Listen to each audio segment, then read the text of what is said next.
யெகோவா இரு பிரேற்றின் வழியாக தேவ நாமம் மகிமைப்படுவதாக உங்களையும் வெல்கம் பண்றேன். பிரியமானவர்களே, வேதத்தின்படி நாம பார்க்கும்போது ஒரு மனிதனுடைய வழிகள் என்பது ஆண்டவருக்கு பிரியமானபடி நடத்தல். அடுத்ததாக இதன் எதிர் செயல்பாடாக ஆண்டவருக்கு பிரியமில்லாதபடி நடக்கிற நிலையும் இன்றைய தினம் மனிதர்களிடத்துல காணப்படுது.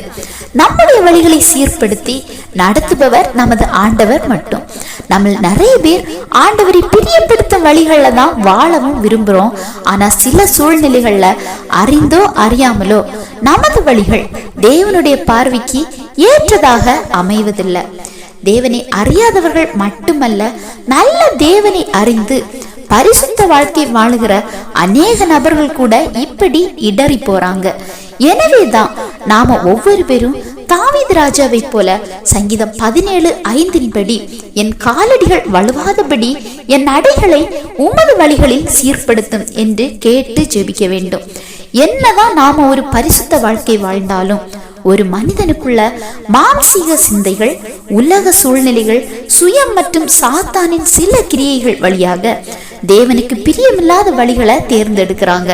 அதுவும் தேவன் இத விரும்புறாங்க அப்படின்னு அவங்க நினைக்கிறாங்க. அதாவது தேவனால் தெரிந்தெடுக்கப்பட்டு ஒரு வழியில நாம செயல்படும் போது அந்த செயல்பாட்டுக்குள்ள நமக்கு தடுமாற்றம் இருக்காது. நீங்க தைரியமாக செயல்பட முடியும். அதுவும் சமாதானத்துக்கு ஏதுவானதாய் உலக மனிதர்களுக்கும் நீங்க பயப்பட மாட்டீங்க. அதுவே மனுஷீகத்துல சுயத்தில் எடுக்கிற முடிவுகள், அடுத்தடுத்த படிகள் நம்மை தேவனுக்கு பிரியமில்லாத வழிகளை தேர்ந்தெடுக்க வைக்கும். பயம் மற்றும் அந்த காரியத்துல சமாதானமற்ற மனநிலைமைய நமக்கு உண்டாக்கும். இவற்றை எதிர்கொள்ளாம சரியான வழிகளை கர்த்தருக்குள்ள தேர்ந்தெடுங்க. வேதத்தின்படி தேர்ந்தெடுங்க.